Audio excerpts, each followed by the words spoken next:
আচ্ছা, আগের দিন আমরা unit 4 A information sources service and system এর যে প্রথম topic reference and information sources, documentary non documentary sources, evaluation of reference sources এর সম্বন্ধে কিছুটা আলোচনা করেছিলাম।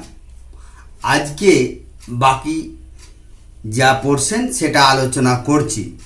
তারপরের ক্লাসে আমরা দ্বিতীয় টপিকে চলে যাব, ইউজার্স অফ ইনফরমেশন। এই প্রথম টপিকের যেমন আরেকটা প্রশ্ন হচ্ছে যে গুরুত্বপূর্ণ কয়েকটি ডকুমেন্টারি সোর্স বা রেফারেন্স বুকসের নাম লেখো। তো এখানে রেফারেন্স বুক বললে সেগুলোকে লিখতে হবে, যেমন অভিধান একটা রেফারেন্স বুক, বিশ্বকোষ, গ্রন্থপঞ্জির উৎস, ভৌগোলিক উৎস, রেডি রেফারেন্স সোর্সেস, সরকারি প্রকাশনা, সূচীকরণ, সারকরণ উৎস, patent, reference sources for current events, এগুলো হচ্ছে ডকুমেন্টারি সোর্সেস। এরপর আমাদের প্রশ্ন থাকতে পারে, তাহলে অভিধান কি? অভিধান হলো শব্দকোষ সম্পর্কিত সংবাদের বাহক। এতে থাকে শব্দের বানান, উচ্চারণ, ব্যুৎপত্তি, ব্যবহার ও অর্থ। অভিধানকে বিভিন্ন নামে ডাকা হয়, যেমন গ্লোসারি, লেক্সিকন, থেসারাস, ভোকাবুলারি। অভিধানকে সামগ্রিকভাবে 4 ভাগে ভাগ করা যায়: সাধারণ ভাষার অভিধান, অনুবাদমূলক অভিধান, বিষয় অভিধান আর বিশেষ অভিধান। যেমন সাধারণ ভাষার অভিধান, দ্য অক্সফোর্ড ইংলিশ ডিকশনারি।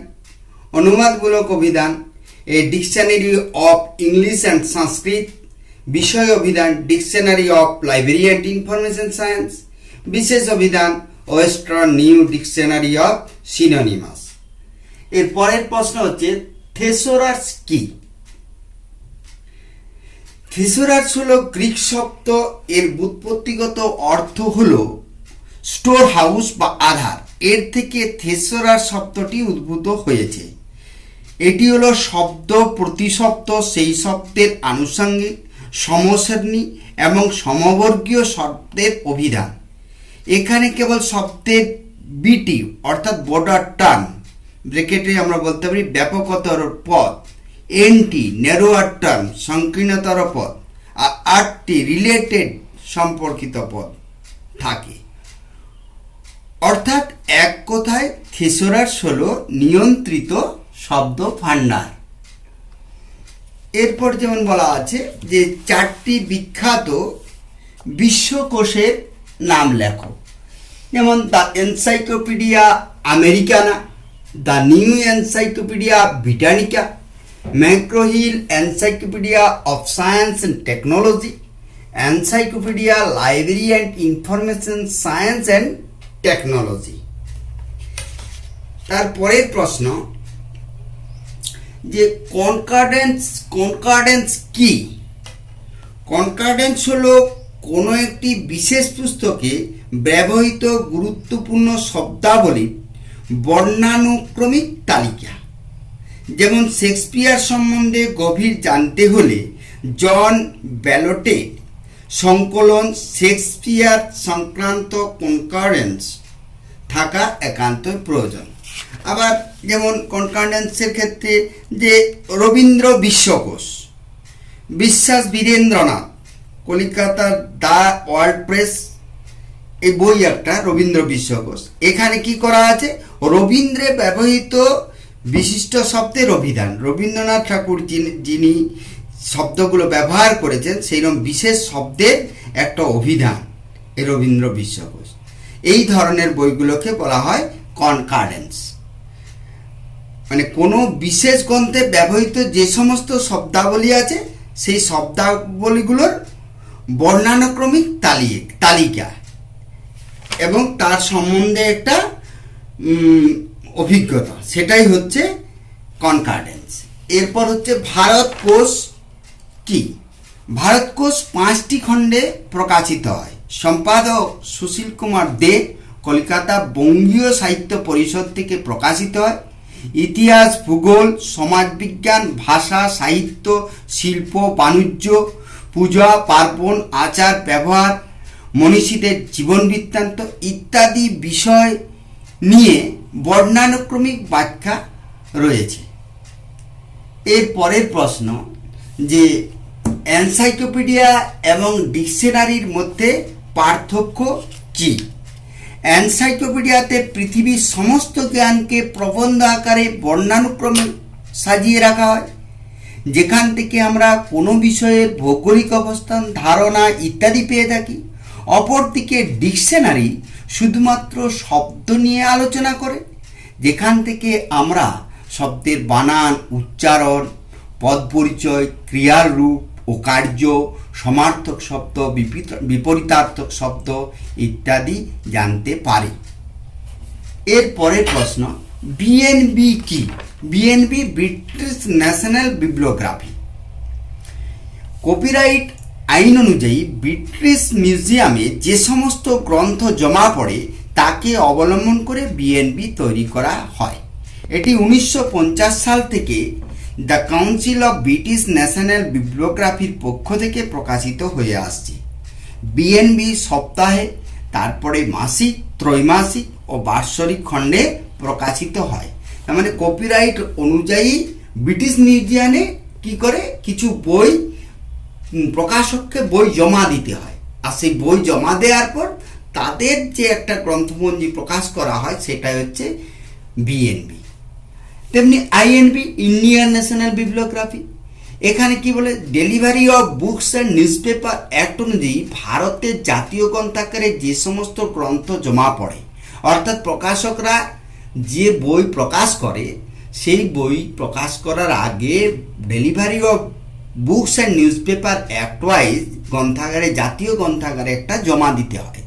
তাহলে একটি সেই বইগুলো যে জমা পড়ে সেইগুলোর একটা গ্রন্থপঞ্জি তৈরি করে। কে করে না, জাতীয় গ্রন্থাগার নিজে করে না, তার মধ্যেই একটা সেকশন আছে জাতীয় গ্রন্থাগারের মধ্যেই, সেটা হচ্ছে সেন্টার রেফারেন্স লাইব্রেরি। তারা একটা বিবলিওগ্রাফি প্রকাশ করে, সেটাকেই বলছে ইন্ডিয়ান ন্যাশনাল বিবলিওগ্রাফি। এরপরে প্রশ্ন যে কয়েকটি ভৌগোলিক উৎসের নাম লেখো। কয়েকটি ভৌগোলিক উৎস বলতে হলো মানচিত্র, অ্যাটলাস, গ্যাজেটিয়ার, গাইড বুক। এর প্রশ্ন হচ্ছে মানচিত্র কি? মানচিত্র হলো কোনো সমতলে পৃথিবীর বিভিন্ন অংশের রেখাচিত্রের মাধ্যমে উপস্থাপনা করার পদ্ধতি। এর মাধ্যমে ভৌগোলিক অংশ, দেশ, শহর, গ্রাম ইত্যাদিকে ফুটিয়ে তোলা হয়। এর কাজ হলো ব্যবহারকারীকে ভৌগোলিক অবস্থান সম্পর্কে অবহিত করা। আবার অ্যাটলাস কি? অ্যাটলাস হলো অনেকগুলি মানচিত্রের বাঁধাই করা গ্রন্থ। এর মাধ্যমে অনেক ধরনের মানচিত্রের পরিচয় একসাথে পাওয়া যায়। ভালো অ্যাটলাসে মানচিত্রের সাথে সাথে সূচিপত্র, ভৌগোলিক শব্দের অর্থযুক্ত তালিকা ইত্যাদি থাকে। যেমন আমরা বলতে পারি national atlas, national atlas of India, যেটা পাবলিশ করে কে? কলকাতা থেকে national atlas and thematic mapping organization. তেমনি ইন্টারন্যাশনাল ক্ষেত্রে আছে the Times atlas of the world, এটা লন্ডন থেকে পাবলিশড হয়। এরপর প্রশ্ন হচ্ছে গেজেটিয়ার কি? গেজেটিয়ারটা খুব ইম্পর্টেন্ট। গেজেটিয়ার হলো এমন একটি ভৌগোলিক উৎস যেখানে গ্রাম, শহর, নদী, পর্বত ইত্যাদির নাম ও ভৌগোলিক বৈশিষ্ট্য থাকে। এছাড়াও জনসংখ্যা, অক্ষাংশ, দ্রাঘিমাংশ, ভৌগোলিক স্থানের রাজনৈতিক, ঐতিহাসিক ও অর্থনৈতিক গুরুত্ব ইত্যাদি থাকতে পারে। অর্থাৎ এক কথায় গেজেটিয়ার হলো ভৌগোলিক অভিধান। এখানে অনেক সময় প্রশ্ন পড়ে, এই পার্থক্য বলে যে গ্যাজেটিয়ার আর মানচিত্রের মধ্যে পার্থক্য কি, সেখান থেকেই লিখতে হবে। এর পরের প্রশ্ন, গাইড বুক কি? কোনো শহর, দেশ, ঐতিহাসিক ও প্রসিদ্ধ স্থান সম্পর্কে নানা রকমের তথ্য, যেমন হোটেল, খাবার, রেস্টুরেন্ট, যাতায়াতের উপায় ইত্যাদি থাকে যে গ্রন্থে, তাকে বলা হয় গাইড বুক। এটি ভ্রমণবিলাসী মানুষের প্রচুর উপকারে লাগে। যেমন দক্ষিণ ভারত কা মন্দির, নিউ দিল্লি, ভারত সরকার 1995-এ প্রকাশ করে দিই। ভ্রমণ সঙ্গী, ভারত ভ্রমণ অপরিহার্য গাইড বুক, এশিয়া পাবলিশ করে। এরপরে হচ্ছে জীবনী কোষ কি? লুইস সোর্স বলেছেন জীবনী কোষ হলো একজন স্মরণীয় বা নামকরা ব্যক্তির ব্যক্তিত্ব সম্পর্কিত জ্ঞাতব্য পুস্তক। পাঠক যখন কোনো ব্যক্তির জন্ম, মৃত্যু, পারিবারিক জীবন, ঠিকানা, পেশা ইত্যাদি ছাড়াও কোনো ব্যক্তির শিক্ষামূলক ও বৃত্তিমূলক পারদর্শিতার খবর জানবার জন্য রেফারেন্স বিভাগে অনুসন্ধান করেন, তখন পাঠককে পরিতৃপ্ত করে একমাত্র জীবনী কোষ, অর্থাৎ যেটাকে বলছে বায়োগ্রাফিক্যাল টুলস একটা। যেমন ইন্ডিয়ান হুজু একটা বায়োগ্রাফিক্যাল টুলস, রাজ্যসভা হুজু, তারপরে কারেন্ট বায়োগ্রাফি, এগুলো দিয়ে আমরা কি জানতে পারি? কোনো একজন বিখ্যাত ব্যক্তির অনেক কিছুই জানতে পারি। এরপর আছে বর্ষপঞ্জি ও পঞ্জিকার মধ্যে পার্থক্য। বর্ষপঞ্জি ও পঞ্জিকা উভয় হলো দেশ, ব্যক্তি, বিশেষ ঘটনা, বিষয় ও অন্যান্য বিভিন্ন বিষয় সংক্রান্ত ডেটা ও পরিসংখ্যানের সার সংকলন।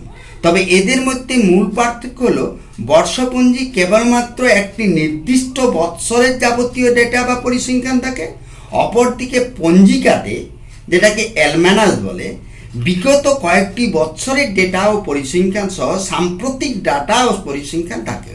অর্থাৎ এক কথায় বলা যায় বর্ষপঞ্জি কেবলমাত্র একটা বছরের তথ্য জানা যায়, অপরদিকে